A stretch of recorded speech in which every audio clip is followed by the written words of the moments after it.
안녕하세요. 제2의 인생 학원이용 진행자 이동훈 변호사입니다.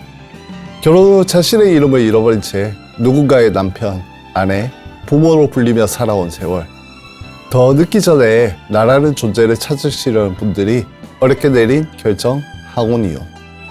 제2의 인생 학원이용에서는 학원이용에 관한 다양한 사례와 함께 법률 지식을 전해드리도록 하겠습니다. 첫 번째 사례입니다. 이 사례는 약간 이제 결혼을 하면서 내 학력이나 혼인 경력, 출산 경력을 속였을 때 혼인 무효가 되는가를 다뤄보는 사례가 될 수 있습니다. 일단 사실관계를 먼저 보겠습니다. 결혼 전에 남편은 대기업에 근무하고 있었고 아내는 중소기업에 근무하고 있었습니다. 남편이 대기업에 근무하면서 이제 중소기업 관리하는 업무를 맡다 보니까 1994년경에 업무관계로 아내를 만나게 되었습니다. 당시에 아내는 본인 이름이 아닌 예를 들어서 그 사람의 이름이 이경은이면 전국의 이경은 씨한테 죄송합니다. 자기 이름을 이다나라고 쓰고 있었습니다. 그래서 남편이 아내를 이다나라고 알고 있는 상태에서 1996년부터 본격적으로 교제를 시작합니다. 아내는 당시에 남편에게 1962년생이다. 남편보다 2살 연상이다. 그리고 혼기를 놓친 노처녀이다.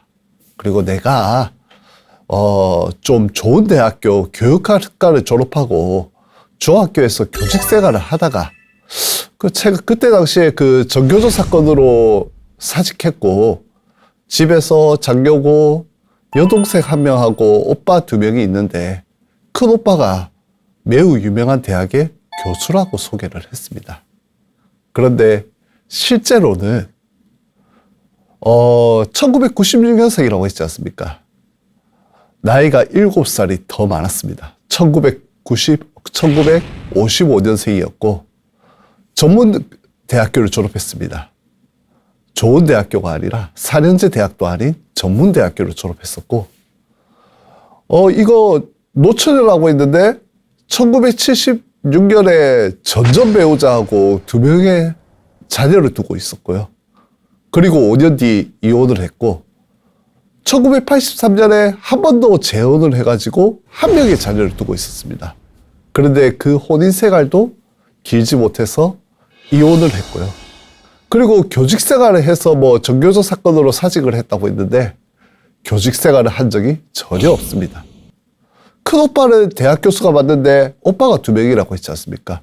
오빠가 2명이 아니라 남동생이 1명, 여동생이 2명이었습니다. 자기 나이를 이제 7살 아래로 내리다 보니까 오빠가 2명이라고 속인 거죠. 그래서 이제 이렇게 남편과 아내가 연애 생활을 하다가 1997년에 인터컨티넨탈 호텔 그 커피숍에서 가족들하고 상견례를 합니다. 이제 소개를 하겠죠. 큰 오빠입니다.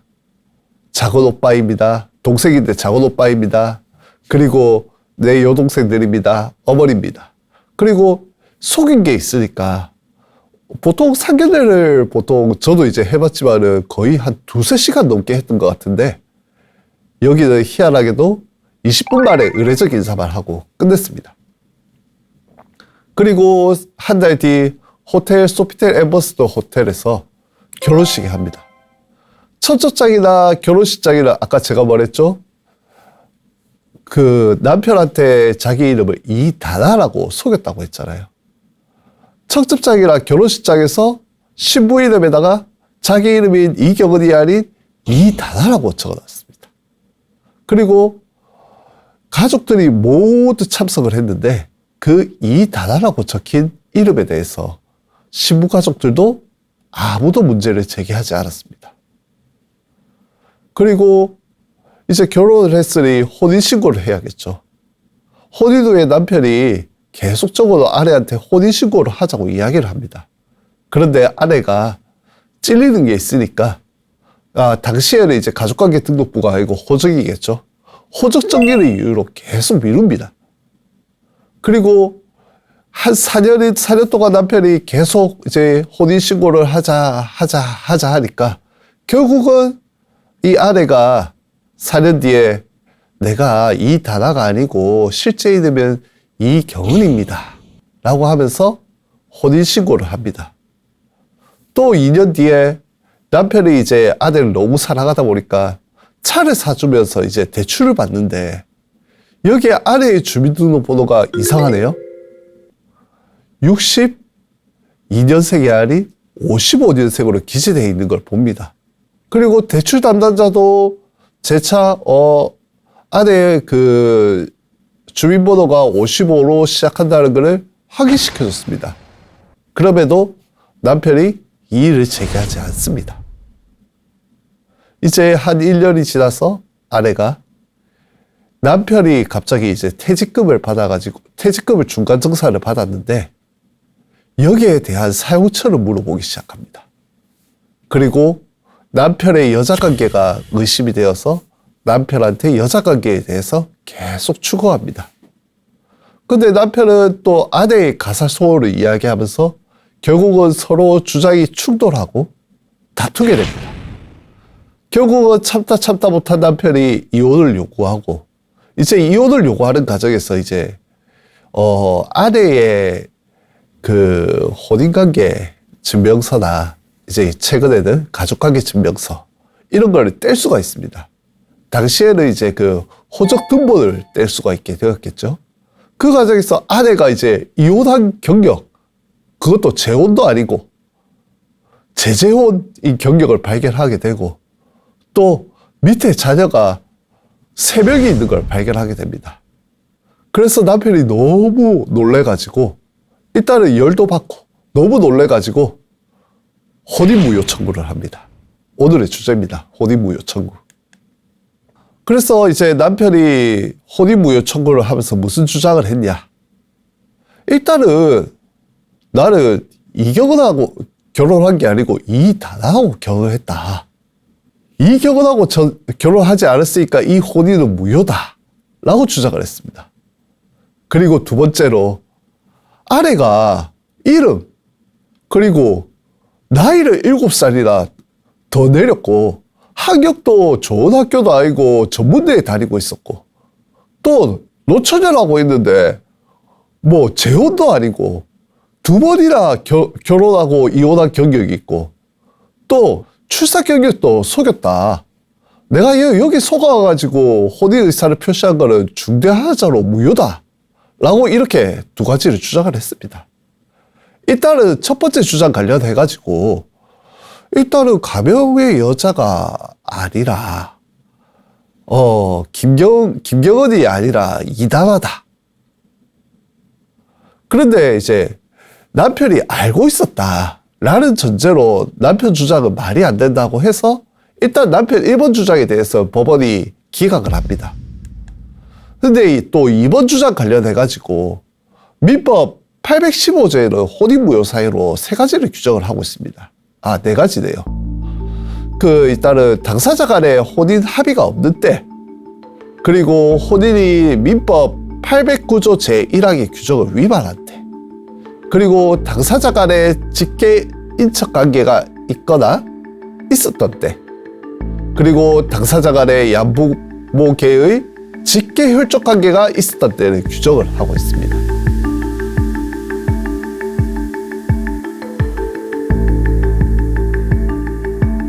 그리고 혼인 취소 사유로는 혼인 당시에 당사자 일방이 부부 생활을 계속할 수 없는 그 악재 기타 중대한 사유라고 규정을 하는데 또 이제 사기 강박으로 혼인의 의사표시를 한 대로 이제 이렇게 규정해서 그 혼인 무효 사유하고 혼인 취소 사유를 아주 구분을 하고 있습니다.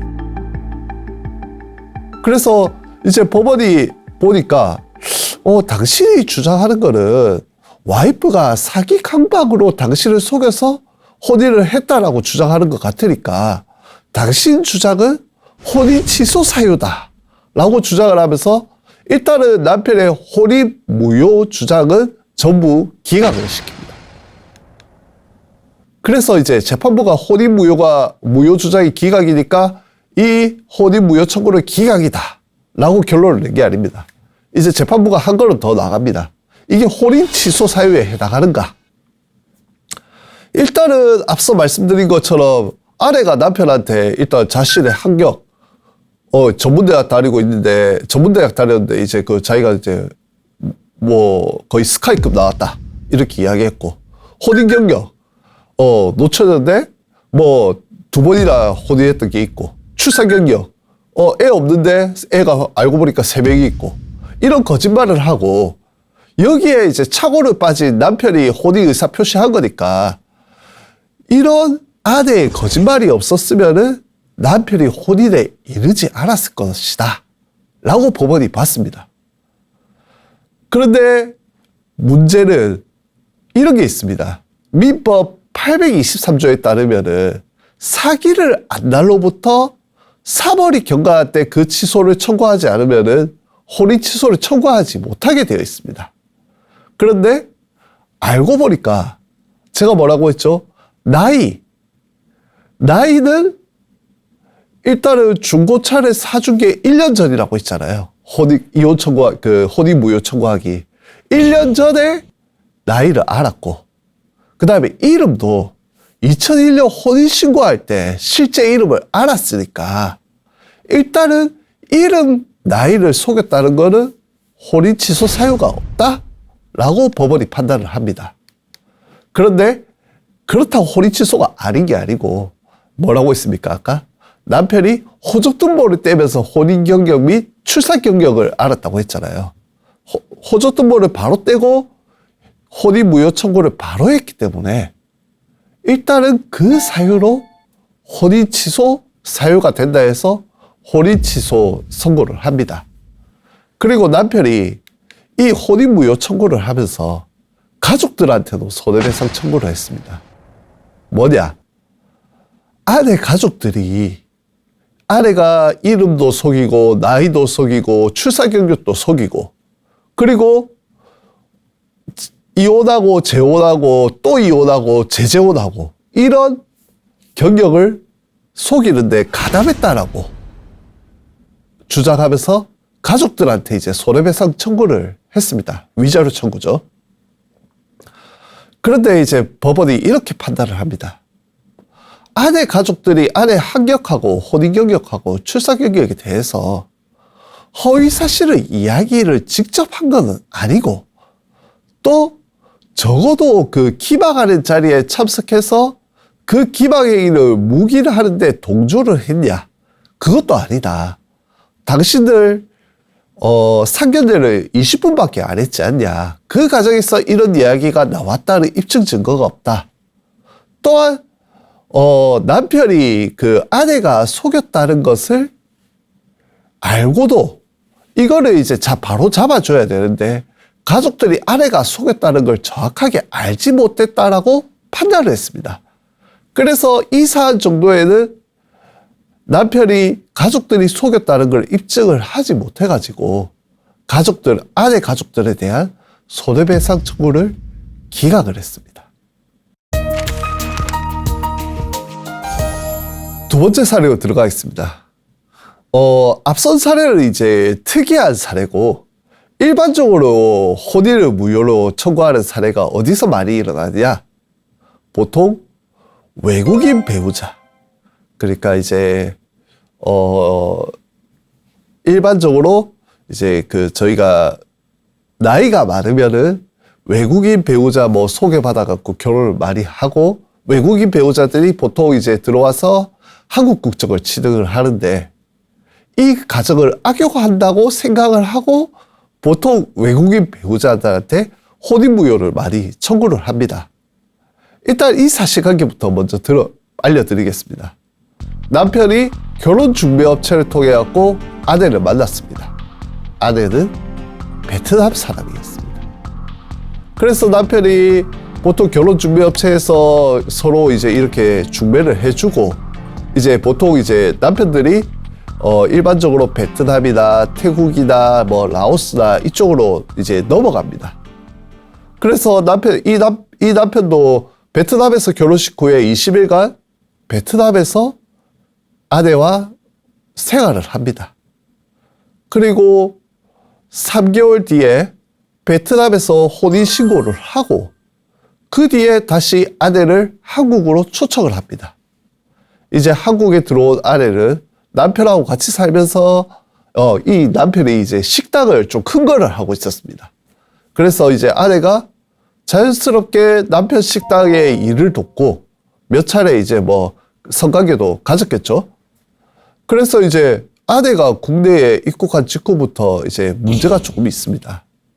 일단은 한국말을 전혀 모르지 않습니까? 한국말을 전혀 모르다 보니까 이제 이러한 남편하고 대화하는 데에서 언어 장벽이 생기고 그리고 뭐 시어머니하고 대화하는데도 언어 장벽이 생깁니다.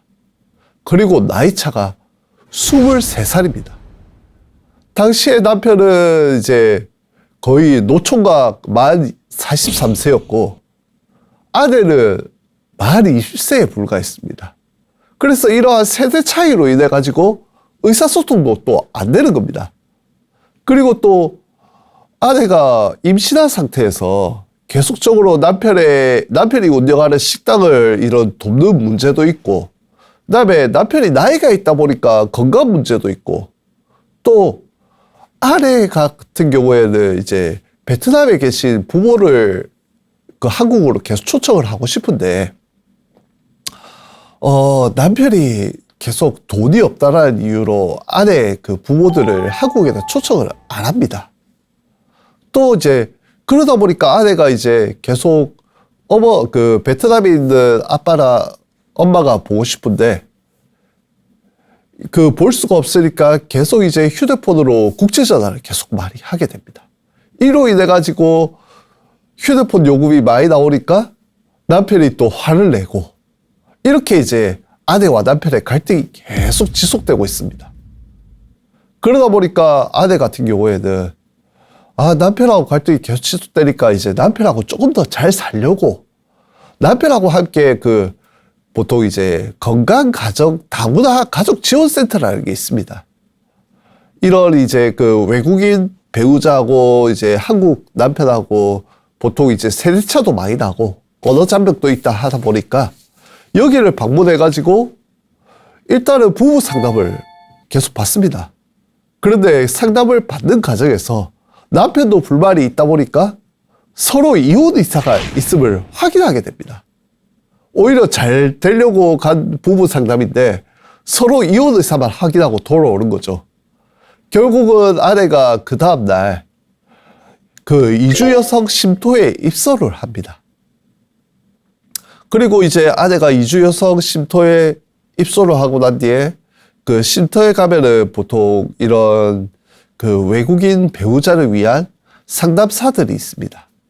그 상담사들을 통해 가지고 2차례 상담 후에 일단 아내가 집으로 귀가를 합니다. 그리고 다시 조금 이제 남편하고 이야기를 나누고 남편하고 그 쉼터 상담사가 추천해준 부부 그 향상 프로그램이라고 하는데 보통 이제 부부 상담이라고 하죠. 부부 상담 프로그램에 참여하기도 합니다.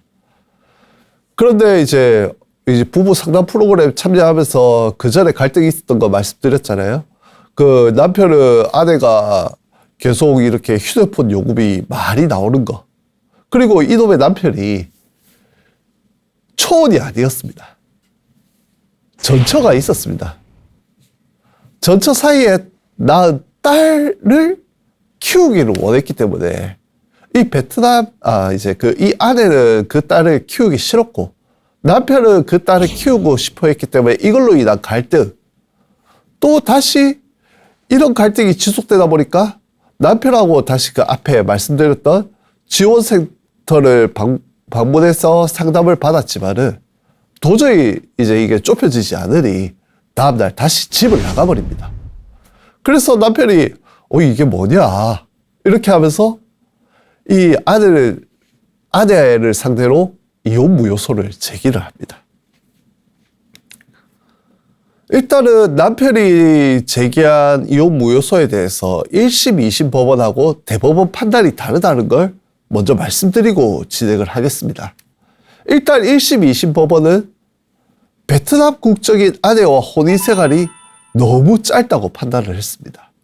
약 6개월도 안 됐거든요. 그리고 남편, 베트남 아내가 이제 한국에 들어와서 남편과 생활한 지 며칠 지나지 않고, 때 갑자기 지원센터 방문해가지고 남편이 전처하고 이혼한 사유가 가정폭력인 걸 알게 돼가지고 남편한테 두려움이 생겼다. 라고 이야기를 합니다. 그렇게 해서 집을 나갔다가 돌아오고, 그 다음에 이 아내가 이제 한국에 들어오고 난 뒤에 한 달 뒤에 바로 외국인 등록증을 받습니다.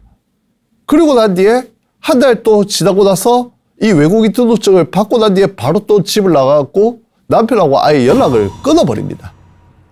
이런 사안을 보고 1심, 2심은 아내가 단기간에 집을 나갈 정도로 남편한테 부당한 대우를 받았다고 볼 수 있냐. 그리고 아내가 이렇게 이제 전처하고 이혼 사유가 가정폭력이라 가지고 남편한테 두려움을 겪었다. 이런 주장을 신빙할 수 없다라고 해가지고 남편의 주장을 받아들이고 혼인 무효 판결을 해버립니다. 그리고 아내한테 위자료도 남편한테 지급하라고 1심, 2심 법원이 판단을 내립니다.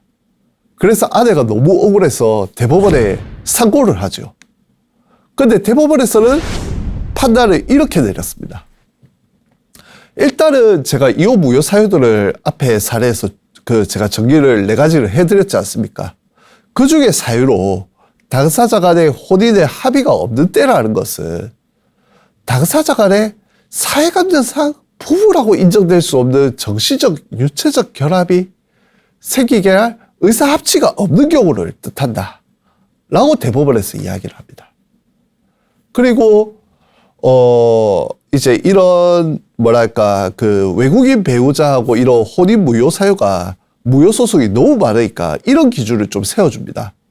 일단은 혼인에 이르게 된 동기나 경위 등 여러 사정을 좀 살펴서 당사자들이 처음부터 이 혼인 신고하고 외국인 등록증 받고 이런 이제 그런 가정을 위해서 부부로서의 외관만을 만들어내려고 한 건지 아니면은 혼인 후에 혼인을 유지할 의사가 없어지거나 혼인관계의 지속을 포기하게 된 것에 대해서 구체적으로 좀 심리를 해라. 1심, 2심 법원한테 앞으로 그렇게 해라.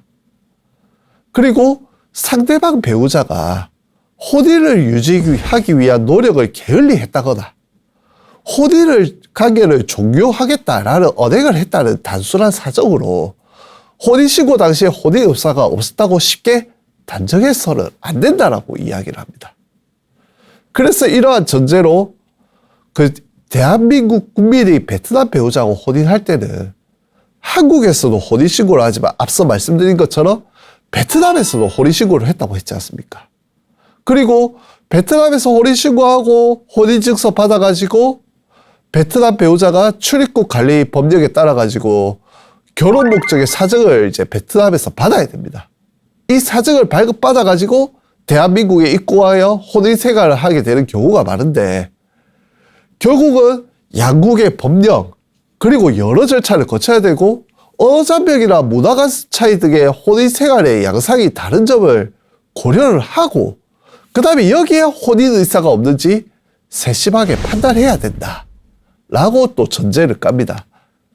이 전제를 깔고 봤을 때 아내가 한국을 입국한 다음에 단기간에 집을 나갔다고 하더라도 이런 사정만으로는 남편과 아내 사이에서 처음에 혼인신고할 때 혼인의 합의가 없었다라고 보기는 어렵다라고 판단을 합니다. 또 이 아내가 일단은 대법원이 봤을 때는 진정한 혼인 의사를 가지고 결혼을 해서 입국했고 그런데 보니까 상호 애정과 신뢰가 충분히 뒷받침되지도 않았고 그 다음에 언어장벽하고 문화적인 부적응 그리고 남편하고 성격 차이 등 이걸로 인해서 단기간에 혼인을 포기했을 가능성이 높다라고 판단을 해줍니다. 그리고 아내가 혼인신고 당시에 명백하게 혼인에 관한 진정한 의사가 없었다고 단정할 만한 사정은 안 보인다 라고 판단을 합니다. 그렇게 해서 1심, 2심이 남편이 청구한 이혼 무효를 받아들인 거에 대해서, 그리고 아내한테 위자료를 받아들인 거에 대해서 파기를 해버리고 바로 고등법원에 넘겨서 다시 판단하라고 합니다. 일단은 세 번째 사례 말씀드리겠습니다. 이거는 이혼 사례는 아닙니다. 이거는 이제 공무원 연금 관련해가지고 연금법에 보통 이제 그 일반 당사자가 이제 공무원이었던 일반 당사자가 죽을 경우 보통 일반적으로 법률상 배우자나 아니면은 사실혼 관계에 있는 배우자 같은 경우에는 그 남편이 사망하면은 일정 기간 동안 공무원 연금을 넘겨받아서 받을 수가 있습니다.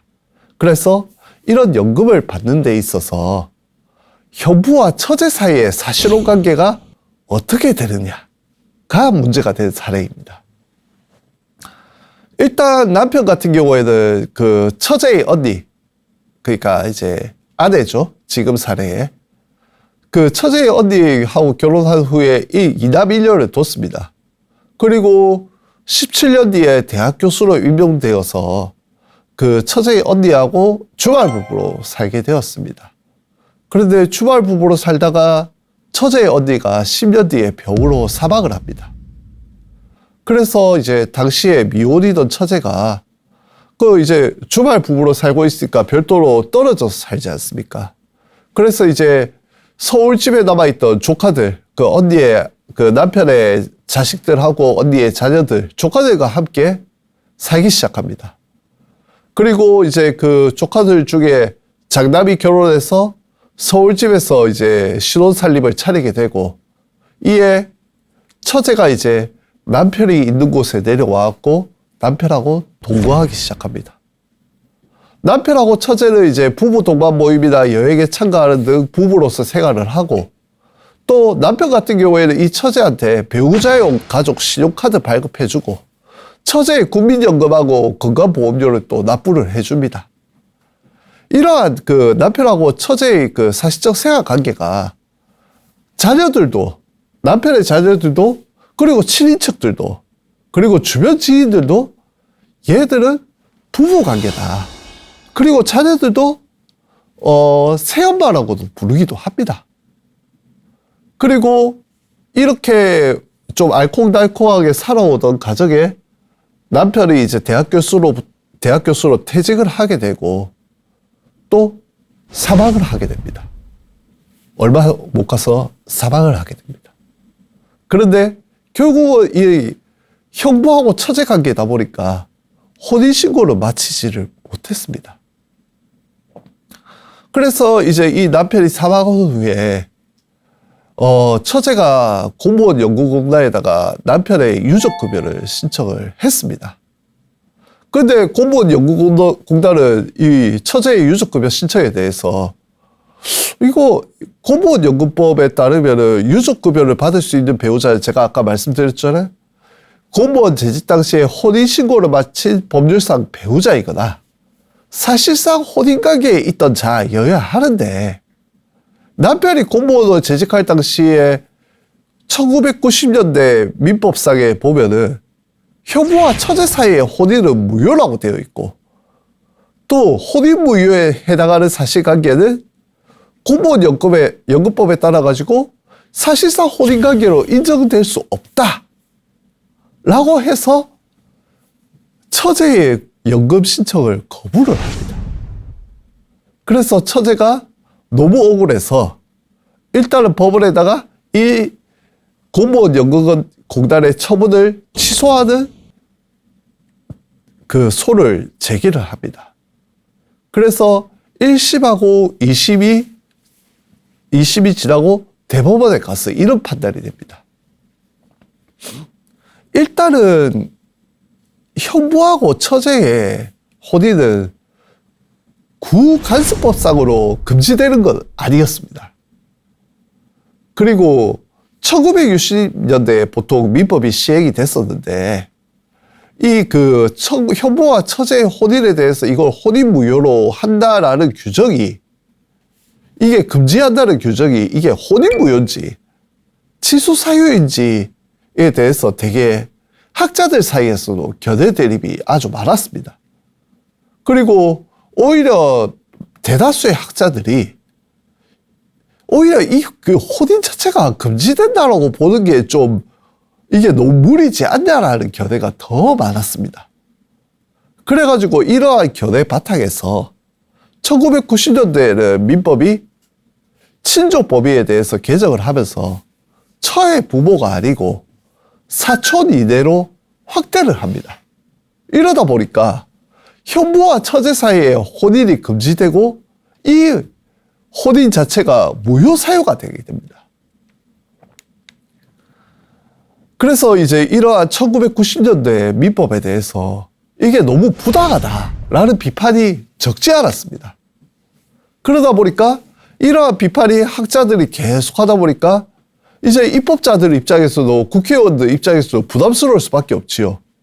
그러다 보니까 이제 2005년에 민법을 한 번 더 개정합니다. 그래서 현모와 처제 사이의 혼인은 금지가 되지만은 그 위반 효과는 혼인을 무효가 되는 게 아니라 취소할 수 있는 것에 있다는 것으로 변경을 합니다. 그래서 이제 이렇게 변경을 했는데 그럼 이전 혼인은 어떻게 할래? 이전에 처제하고 그 남편과 그러니까 처제하고 현모 사이의 혼인을 어떻게 처리할 거냐? 보통 이제 그 민법이 개정이 되면은 그 뒤에 개정된 이후에 보통 법이 적용을 되도록 되어 있는데 그래서 이제 2005년도에 법을 개정하면서 부칙을 둡니다.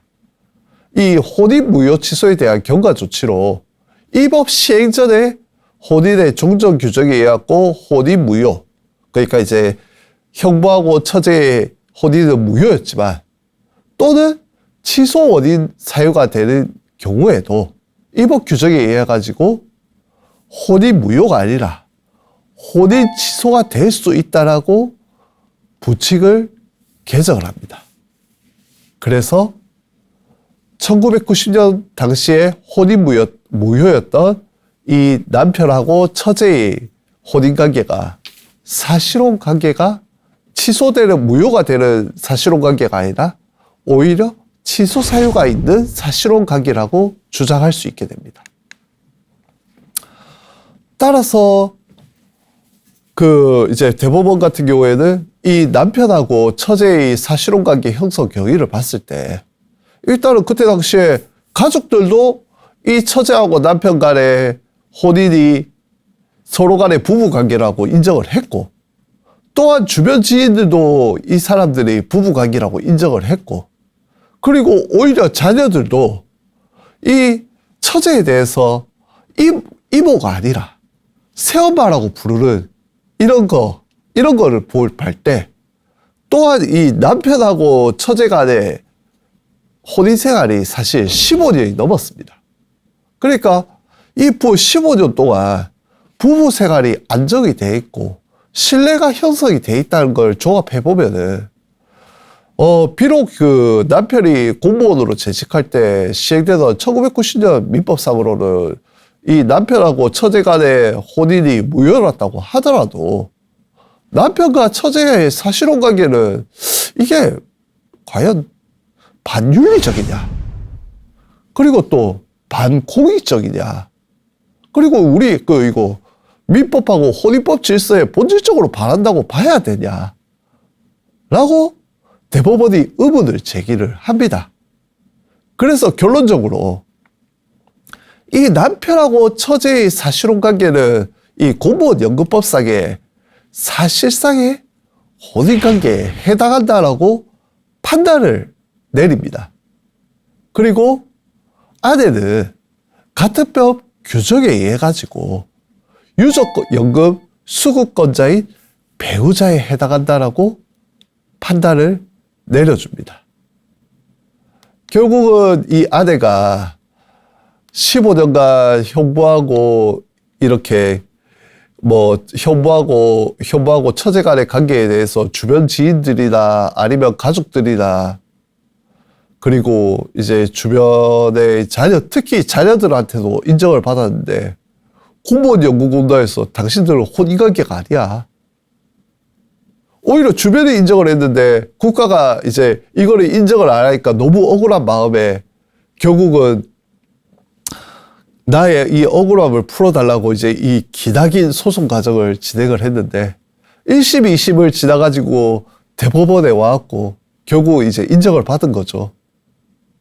당신하고 형부의 혼인관계는 취소 사유일지언정 국가가 인정하는 사실혼 관계입니다.